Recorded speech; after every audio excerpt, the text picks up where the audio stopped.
So today I'm going to talk about QB. So it's a runtime vulnerability scanner tool for Kubernetes. About me, my name is Milind. I work as a DevOps engineer at TomTom. So TomTom is a map making company, and most of the time, my primary work is to support multiple teams in their day-to-day DevOps activities, and also provide any sort of support that they need. I'm also a CVO ambassador.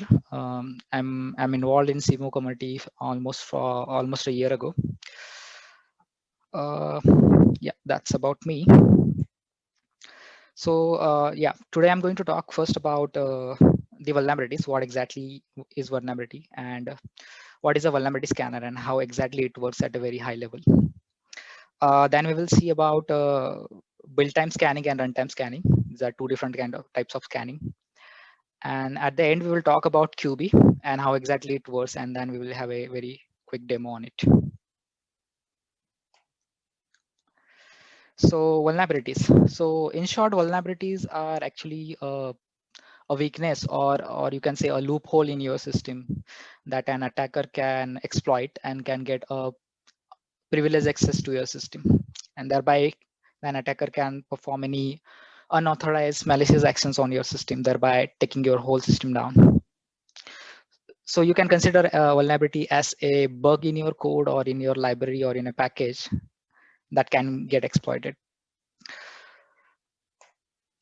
So yeah, so vulnerability scanner is actually a tool which is used to find vulnerabilities in your software. So at the very high level, you have an artifact. So artifact can be anything like any deployable thing like a jar file or a var file or even a Docker image or operating system. So you have this artifact that you deploy, and you want to scan this artifact to figure out if this artifact have any vulnerability. So scanner is actually a tool which will scan this artifact for vulnerabilities. And in order to scan this artifact, a scanner should know which all vulnerabilities do exist in a real world. So there are some well-known vulnerability database which store information related to all these vulnerabilities. So whenever there are new vulnerabilities, all these data are gathered and stored in their databases. So NVD, National Vulnerability Database, is also a popular one. Also CVE, Common Vulnerabilities and Exposure Database. These are well-known databases which store such information. So basically, Scanner is a tool which will pull this information from this database, and it will use this data while scanning the artifact. That's how it will know whether the vulnerabilities do exist or not. So this is very high level.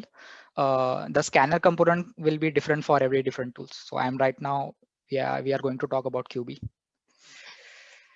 Yeah, so the scanning. So there are two types of scanning.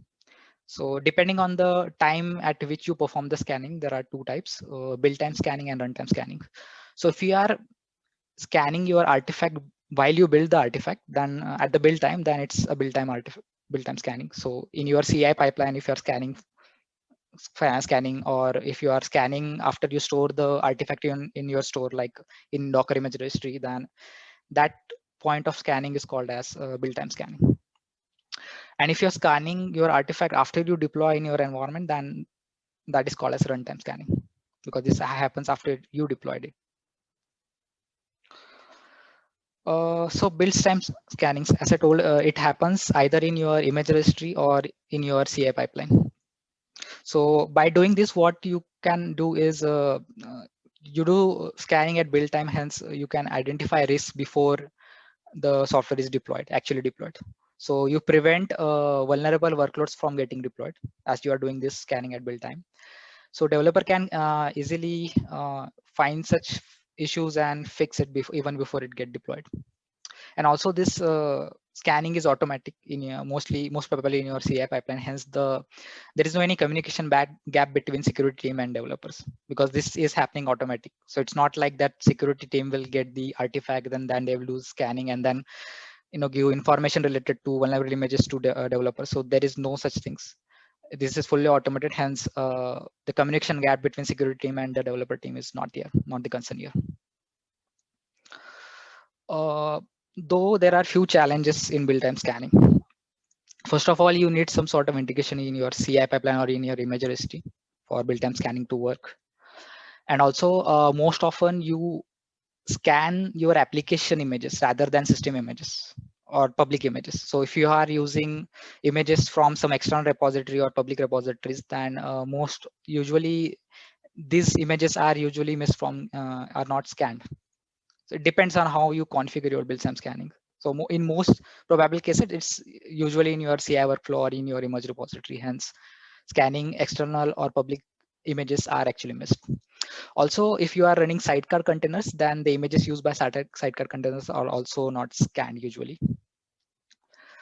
So build time scanning as happens at build time, it doesn't necessarily mean that whatever you deployed will be secure, because vulnerabilities are always, there are some new vulnerabilities. So even after you deploy a workload which is completely secure, and if there is any new vulnerability found in that image, then you can't necessarily guarantee that if my image is passing the scanning test at build time, it doesn't mean that after deployment there will be no vulnerabilities in it, because it might happen that new vulnerability might found in that image later on.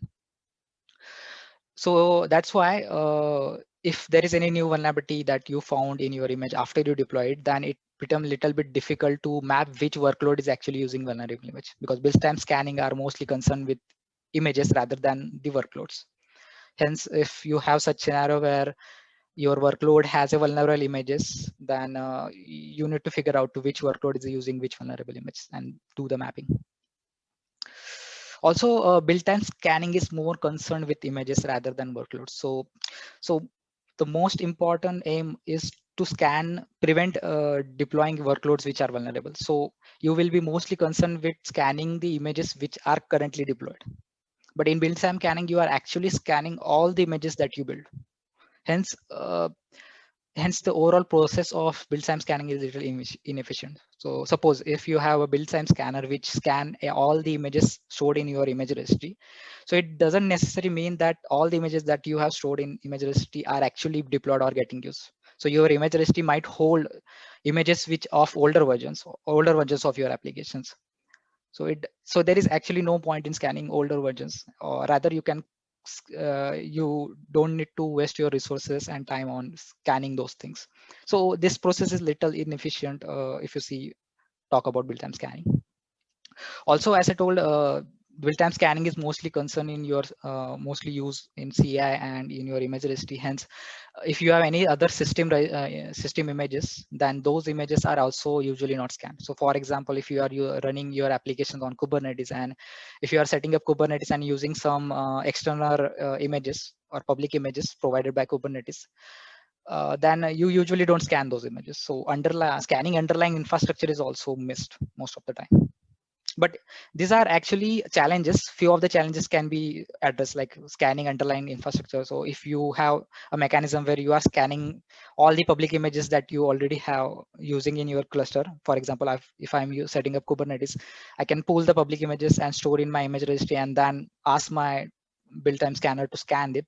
Then few of the challenges can be addressed, but those are usually missed in most of the time. Enough about build time scanner. Now I will talk about runtime scanner. So QB is actually a runtime scanner. It's not a build time scanner. So most of the features that you see here are kind of advantages of runtime scanning. So QB is actually open source. It's developed by a company called PortShift, and QB has ability to scan all runtime images. So runtime images are those images which are actually getting used by running containers. So only those images which are actually deployed and in currently use will be scanned. So unnecessary images which are actually not in use will not be scanned. That is the whole point. Also, it can scan public images which are not hosted in your registry. So if you are using any other public images, then it will scan it.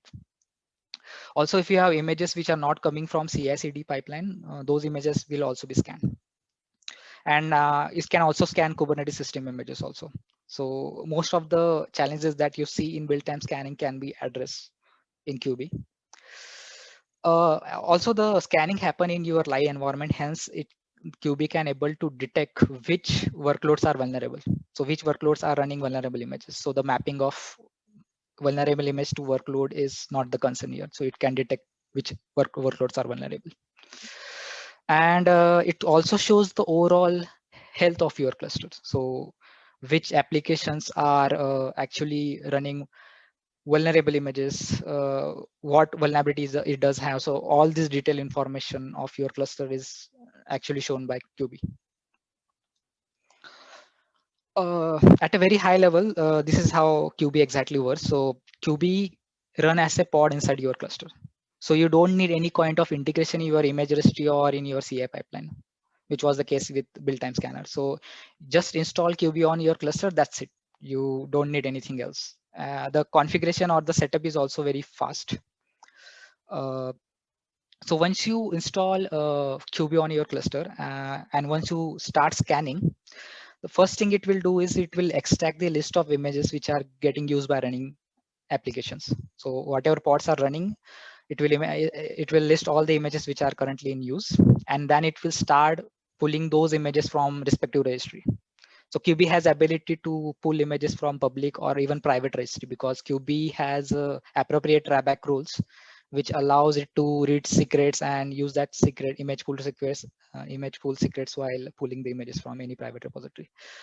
So it start pulling images from the respective registry, and then it will start scanning it. QB can scan multiple images parallelly, so the parallel scanning is possible. And once it scan all the images, it will generate a detailed report. So in that report, it will show which pods are vulnerable, which images is exactly using, and all the details related to vulnerability. And also if there is any fix uh, to how to fix the vulnerability can also be listed there. So it shows all those information in the detailed report. Okay, so enough about theory. I will have a quick demo about QB. So actually I have a demo cluster running, and I have installed QB on my cluster.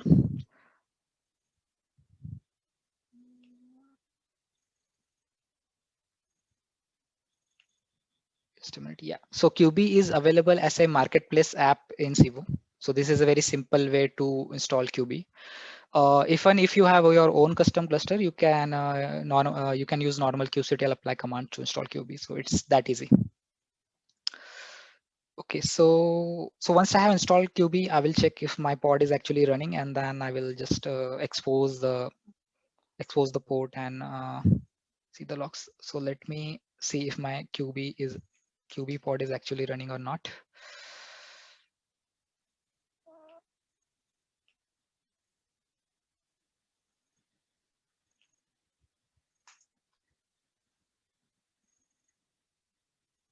So my pod is running.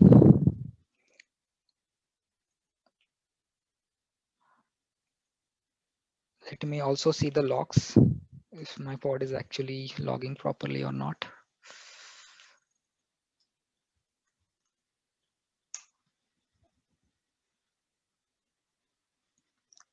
So as you can see, my pod is actually QB is actually started. It's running. Let me expose the QB dashboard port so that I can able to see what exactly is.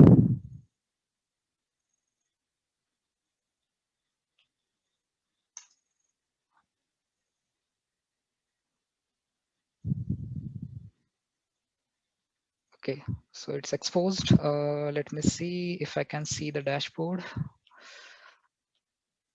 Yeah, so this is the dashboard, QB dashboard. So before I get deep into the dashboard, let me show you the configuration. So when you install QB, it also allows you to configure a few of the settings, like you can configure parallelism. So by default, it can do tail simultaneous scan. You can tweak this parameter to increase the value of parallelism. Also, you can mention which namespace you want to scan. By default, it's empty. It means it will scan all the namespaces in your cluster. But you can, if you want to specifically target few namespaces, then you can mention those here. Also, it has a severity threshold. So by default, it shows all the vulnerabilities from medium level to the high level. You can also take this if you want to see other lower threshold vulnerabilities. You can also pick this. Also, you can ignore few namespaces if you want to. For I guess by default it's ignore the Istio and kube system namespace, but you can also, if you don't want to ignore, then you can also make it empty. So these are the default values, few of the default values which you can pick. Okay, enough about the configuration. Okay, so as you can see, QB is actually running here. Just a minute. Okay, QB is actually running here, and I can see there is no result because scanning is not yet started. If you see the logs, scanning is not yet started. So you can, if I click the go button, it's the REST API that it allows to start the scanning. So when I say go, it will start scanning. You can see that it has started scanning all the namespaces. And if you see the logs, you can see that it had started the scanning. You can see that it tried to scan the traffic pod, but it don't scan it because it's running kubesystem namespace, and by default it don't scan pods in kubesystem namespace. But that you can tweak later on. But I'm using the default values, hence it's not scanning the pods in kubesystem namespaces. If you go down, it started scanning few of the pods. For example, this app vCrane Redis graph. So it had started the scanning, and you can see it shows all the result, what exactly is going on. So if I just refresh this page, it will show me the result. So as you can see here, it shows how many vulnerabilities it has found overall, and it shows how many are critical and high level vulnerabilities. It shows in which pod the vulnerability exists, where the pod is actually running, in which namespace. It shows what is the severity of vulnerability, in which image the vulnerability is found, and in which package the vulnerability is found. For example, here the vulnerability is found in glibc package, and if I go on this link, it will show me the, just a minute, not able to,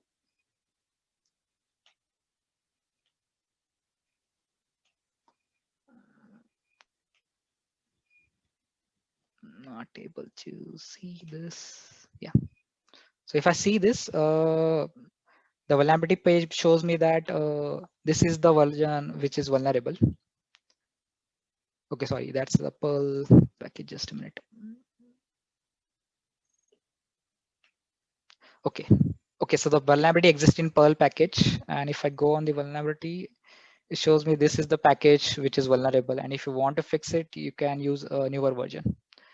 So as a security team engineer or as a developer, I can update this particular package in my container and then try to fix it. So few fixes are quite easier. Just by upgrading the relevant package, I can get rid of it, and few are complex. So most of the information is actually provided by the vulnerabilities database. So CV is the common vulnerability and exposure database that I was talking. So QB actually pulled this data data from this database, and then it's actually showing all the details. So this way you will get the whole picture of what all things are actually running on your cluster, and on which pod the vulnerability do exist, and in which package. So all the detailed information can be accessed by any security engineer or even a developer can get this knowledge, because it's quite easy to understand just by checking all the details. Yeah, that's about QB.